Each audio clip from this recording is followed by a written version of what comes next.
Back to your own channel फिनग्रो।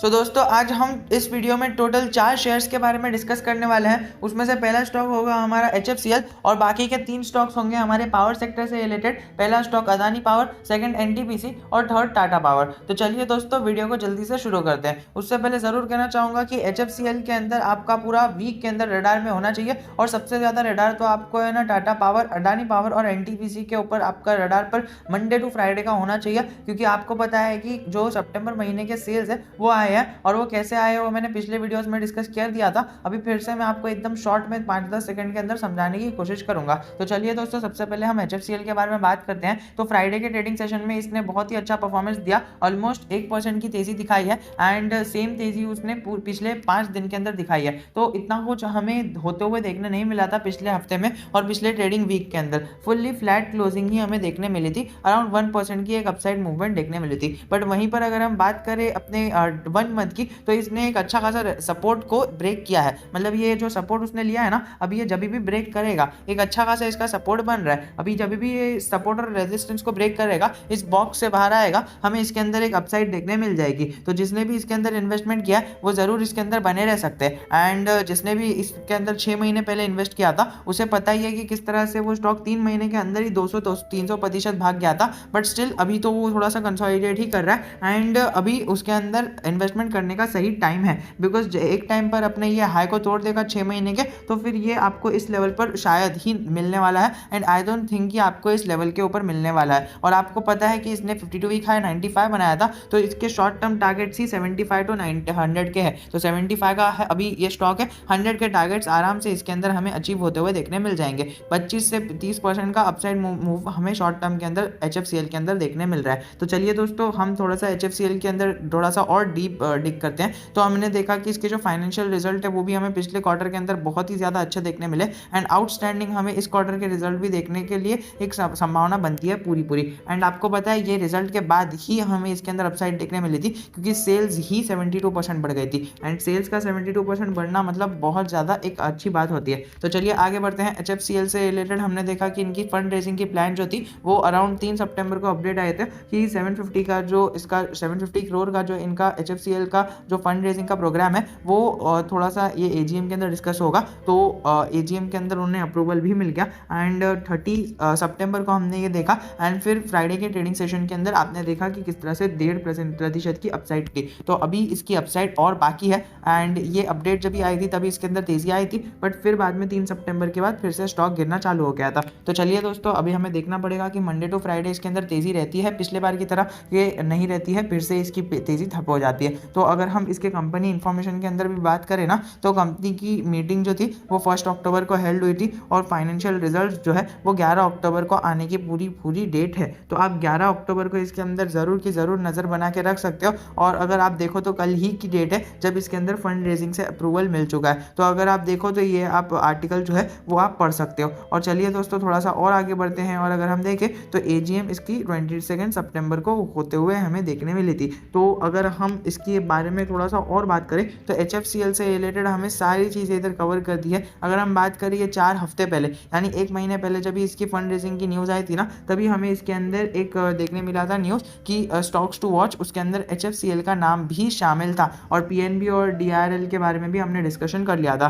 तो और अगर हम बात करें इसके कम्युनिटी सेंटिमेंट्स की, तो कम्युनिटी सेंटिमेंट्स के अंदर भी हमें एक अच्छा खासा मूव देखने मिल रहा है एंड HFCL के बाइंग ऑर्डर्स की तरफ ज़्यादा एक एग्रेशन लगा हुआ देखने मिल रहा है, क्योंकि सबको पता है कि लॉन्ग टर्म के अंदर इसका परफॉर्मेंस एक अच्छी खासी बनी रहेगी। तो अगर हम इसका जो कम्युनिटी सेंटिमेंट्स भी देख लेना, तो कम्युनिटी सेंटिमेंट्स के अंदर भी एक हमें अपसाइड देखने मिल रही है। प्लस अगर हम देखें इसकी रेटिंग्स को, तो रेटिंग्स के अंदर हमें रेजिस्टेंस का ध्यान रखना है।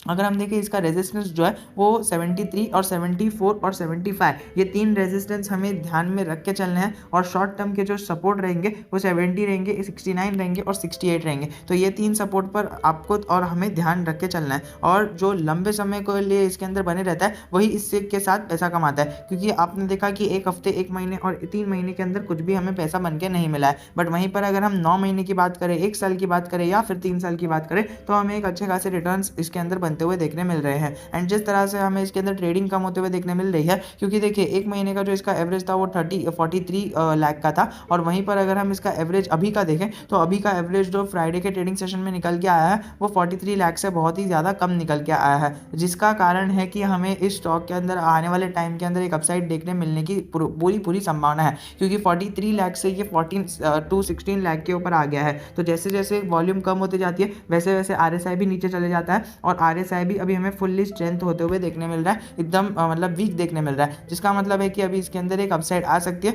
बिकॉज हमने इसको MFI के साथ कंपेयर किया, और 83% लोग बोल रहे हैं इसके अंदर अभी बाइंग कर सकते हैं, और कोई बोल नहीं रहा है इसके अंदर होल्ड करना है, लेकिन फिर भी अराउंड 7 लोगों में से जिसने कॉल दिया उसमें से जो 0% है वो तो ये होल्ड की कॉल ही है, मतलब किसी ने होल्ड को नहीं कहा है। But according to me you should hold for minimum two minimum 3 years, जो इन्होंने भी लिखा है। इन्होंने अपना कुछ 25,000 शेयर्स लिए हैं 80 के भाव पर, और ये 3 साल मिनिमम होल्ड करने के लिए कह रहे हैं। एंड अकॉर्डिंग टू मी आपको मिनिमम से मिनिमम 3 साल तो HFCL को देने ही चाहिए, तभी हमें इसके अच्छा अपसाइड देखने मिलेगा। तो चलिए दोस्तों अब हम बात कर लेते हैं पावर सेक्टर से रिलेटेड। तो इंडिया पावर का कंजम्पशन का हमें न्यूज़ देखने मिला सितंबर क्वार्टर के अंदर, मतलब सितंबर मंथ के अंदर हमें जो 6 महीने का रिकवरी है वो देखने मिली, और पावर सेक्टर के अंदर और यूँ कहे तो एनर्जी सेक्टर के अंदर हमें एक अच्छा डिमांड भी देखने मिला, एंड जो उसकी शेयर की प्राइस है निफ्टी एनर्जी की वो भी बढ़ते हुए देखने मिली है, जिसके चलते मंडे टू फ्राइडे के अंदर आपको टाटा पावर और दूसरा अदानी पावर और दूसरा NTPC की आपको नज़र रखनी चाहिए। और अगर हम बात करें NTPC पर तो आप नज़र रखोगे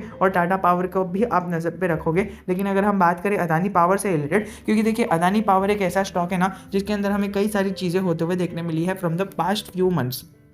अगर हम बात करें ये जो नंबर आया है वो नंबर आने के बाद जो हमारा NTPC है वो गिरा एंड टाटा पावर बढ़ा, लेकिन ये जो है हमारा अदानी पावर के अंदर कुछ भी फ़र्क देखने नहीं मिला है, जिसका फ़र्क हमें मंडे के ट्रेडिंग सेशन और पूरे ट्रेडिंग वीक के अंदर देखने मिल सकता है। एंड 100 रुपीज़ का एक रेजिस्टेंस है वो तो आपको पता ही है, ये जब भी 100 रुपीज़ के आसपास जाता है ये उधर से टूट के नीचे आ जाता है, 102 के ऊपर से टूट के ये इधर तक नीचे आया है, और अभी एक्सपेक्टेंसी है कि ये अभी ऊपर जाएगा, क्योंकि फ्रॉम सिंस 4 to 5 मंथ्स ये नीचे ही गिर रहा है, एंड 40% की तेज़ गिरावट इसके अंदर आ चुकी है। तो अगर आपको इसके अंदर इन्वेस्टमेंट करना है तो आप, मुझे तो लगता है पर्सनली मेरी राय है कि इसका Q2 का रिजल्ट जाने दीजिए, एंड फिर बाद में इसके अंदर आपका इन्वेस्टमेंट होना चाहिए, क्योंकि CDP स्कोर भी इसको -D में के अंदर ही देखने मिल रहा है, जो एक थोड़ा सा खराब CDP स्कोर होता है। वरना अगर आपको जाना ही है तो अब आप तब तक के लिए अदानी ग्रीन या फिर अदानी ट्रांसमिशन के अंदर जा सकते हैं, दोनों सेक्टर लीडर स्टॉक है, तो आपको उसके अंदर अच्छा खासा एक अपवर्ड मूवमेंट देखने मिल सकता है, यानी एटलीस्ट उसके अंदर आपके पैसे डूब तो नहीं ही वाले हैं। अदानी पावर में अभी ऐसा इन्वेस्टर्स का मानना है कि इसके अंदर और गिरावट आएगी,